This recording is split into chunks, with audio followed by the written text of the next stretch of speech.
Before watching the video, don't forget to subscribe the channel and enable bell notification to never miss an update from us. Hello everyone and morning all of you. This is Ashima and in this video we'll be talking about various news events of the past day and all the important news events that are associated, all the important points that are associated in a quick time format so that in less and less time you get more and more information.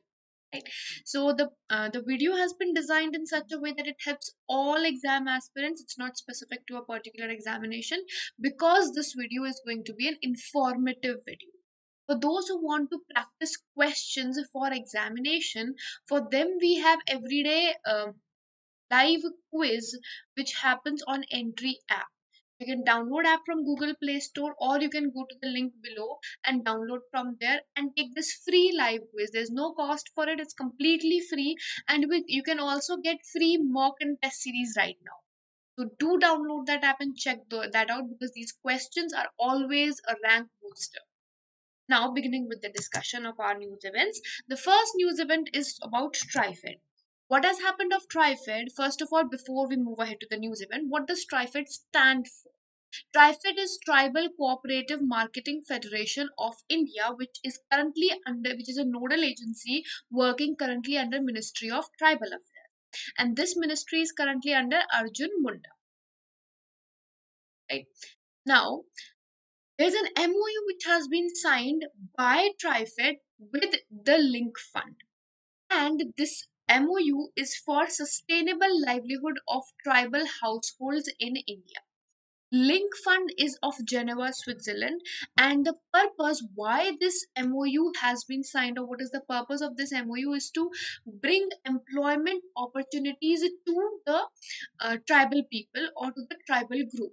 Sustainable livelihoods and value addition and bringing or increasing the income, making those skill enhancement tools of theirs to a better scale.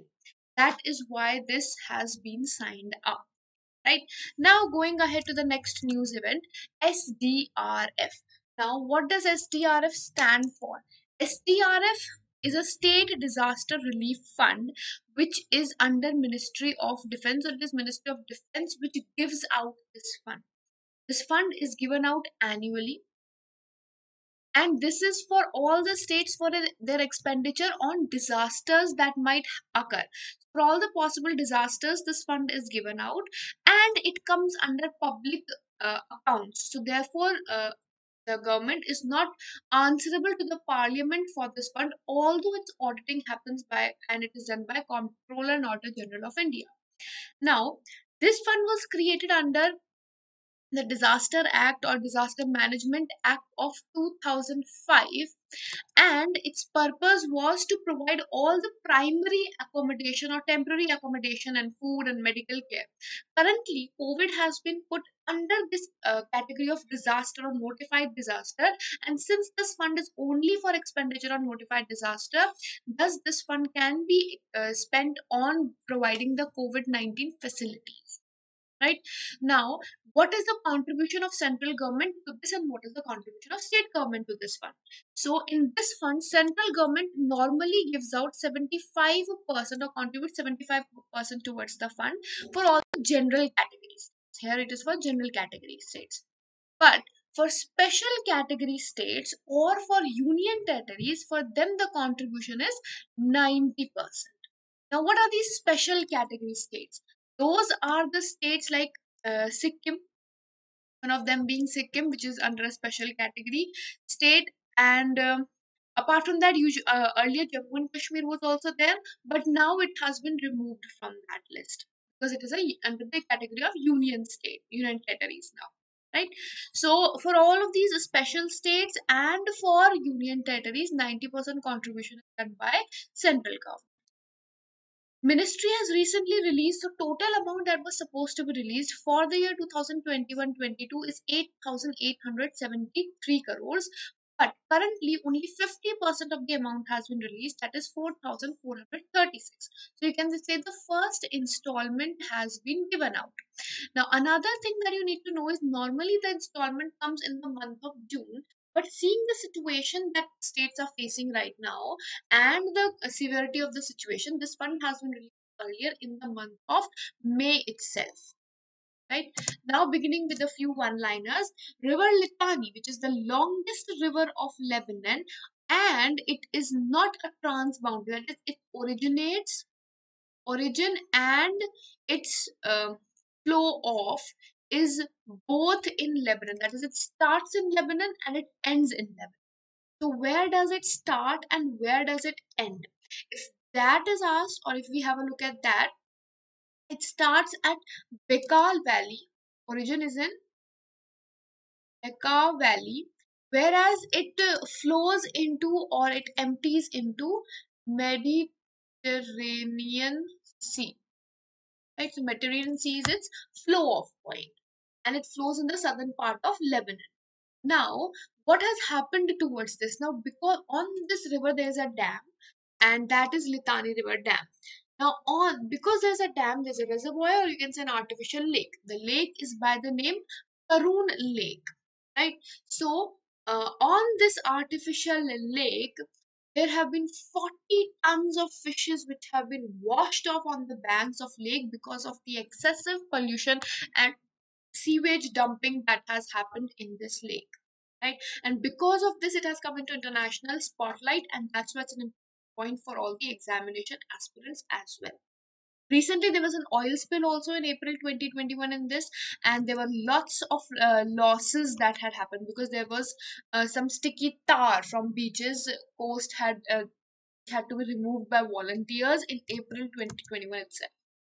Then SIDBI has launched Shwas and Arog loan schemes for MSME for COVID preparedness. Now, what does these two schemes stand for, or what is their full form? First of all, Shwas is for SIDBI assistance to healthcare sector in war against COVID-19, and Arog is SIDBI assistance to MSME for recovery and organic growth during COVID-19. Both of them have been released so that quick credit delivery happens, and funding for production and services related to oxygen cylinders or to oxygen concentrators or oximeters, that is provided. So credit for facilitating all of these services to the people is the reason why this fund has been prepared by SIDBI. SIDBI is a Small Industries Development Bank of India. Then we have LIC, which is among top 10 most valuable insurance brand globally as per Brand Finance report, which is prepared by this London-based institute. Right? So Brand Finance is based in London, and it's a brand valuation consultancy which has recently released this ranking in its recent report for 2025. According to this report, Ping In Ping An is an insurance company of China, and it is the most valuable insurance brand in the world, whereas Italy's Poste Italiane is the top in strongest insurance. What about LIC in both these categories? In strength, or in the strongest category, in LIC stands at third position, whereas in valuation, LIC stands at 10th position. What is the value of LIC? Currently, it has increased by 7% to 8.65 billion US dollars. That is increased by 7%, although globally there has been a decrease in insurance companies' values by approximately 6%. Then Amitabh Chaudhary has been reappointed as MD and CEO of Axis Bank for another 3 years. So his second term starts from 2022, and therefore he is going to be in power till 2024. His term starts on 1st of January and it will end on 31st of December 2024. Right? Then we have Minister of Road Transport and Highways Nitin Gadkari ji. He has announced that Government of India is going to set a target of road construction worth 15 lakh crores in the next 2 years. Now, this construction is a large scale construction that is being conducted, and for this, government is going to construct 40 kilometers of road per day to achieve the target that they are aiming. Also, there's a possibility that there's 100% FDI in the coming time in road sector. And recently, 1229 crore rupees have been given for Punjab state under Bharatmala Project 1 or phase 1 of this project for 6-lane greenfield, which is going to be built between Amritsar and Bhatinda. Right? All right. Now, going ahead, we have a United Kingdom which is going to cut its fund to United Nations Global Family Planning Program.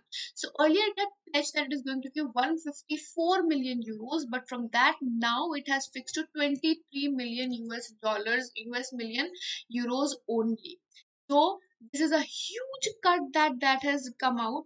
And in 2020, UK government had announced that it is going to aid spending from 0.7% of its national income to 0.5% of its national income, and that is reduction in more than 4 billion euros now, right?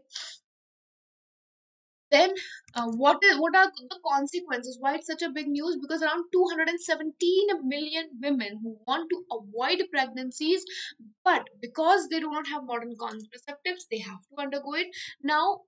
If UK had given the funds it had promised, it would have protected about 250,000 maternal deaths and child deaths, right? And about 14.6 million unintended pregnancies could have been avoided. About 4.3 million unsafe abortions could be done safely. But because of this reduction in funding, that number might not be achieved now. Indian scientists have recently developed a new soybean variety which is known as Max 1407. And this variety has been developed by Agarkar Research Institute of Pune with ICAR, Indian Council of Agriculture Research. So these have together developed this new soybean variety, and this is a very high yielding variety with giving 39 quintals per hectare, and it only takes 104 days to mature, and 43 of the 50% flowering days are required of this, right? 43 days for 50% of flowering. Seeds have 41% protein, that is nutrition content is also increased in this. All right. Then we have world's largest airplane built by Stratolaunch, and this airplane which has been built is about 117 meters long, which is 117 meters long, even bigger than a American football field. What is the name of this aircraft? That is ROC Rock, which is a mythical character you might have heard from Sinbad the Sailor as well. Now, this has its second test flight was conducted successfully in California recently. Then United Nations recently released Global Forest Goals Report 2021, according to which COVID-19 has increased the challenges which are faced by countries in managing their forests. Also, in this report, it has given certain goals to certain countries, in which India has been given a goal of 200,000 hectares of tree cover per year that should be done by India for covering or for meeting the requirements of global scale. Ministry of Finance has announced to provide 15,000 crores to states for their capital expenditure of 2021-2022, and this is you can say this is being provided on a non-interest loan form for 50 years. This money is provided in the schemes for financial assistance to states for capital expenditure, and this loan has been provided for 50 years with no interest. So it is completely interest free, no interest, and duration is 50 years of this loan, right? Now, currently in part one of the scheme, that was northeastern and hilly states of India, where about 2600 crores has been allocated for this. And in this Himachal, Assam, Uttarakhand, they will get 400 crores each. In part two of the scheme, all other states are included, of which 7400 crores will be allocated to them, and the fund will be allocated in proportion to their share of central taxes. And those taxes, how the calculation is going to happen, that is going to be as per the 15th Finance Commission, right? And under part 3 of this scheme, incentives will be provided to states for disinvestment of state public enterprise, recycling and monetization of infrastructure assets. And to achieve this, 5,000 crores have been allocated. So the distribution of 15,000 crores for all of these things, right? Then, with this, we shall wind up the segment. Thank you so much. I hope this session has been helpful.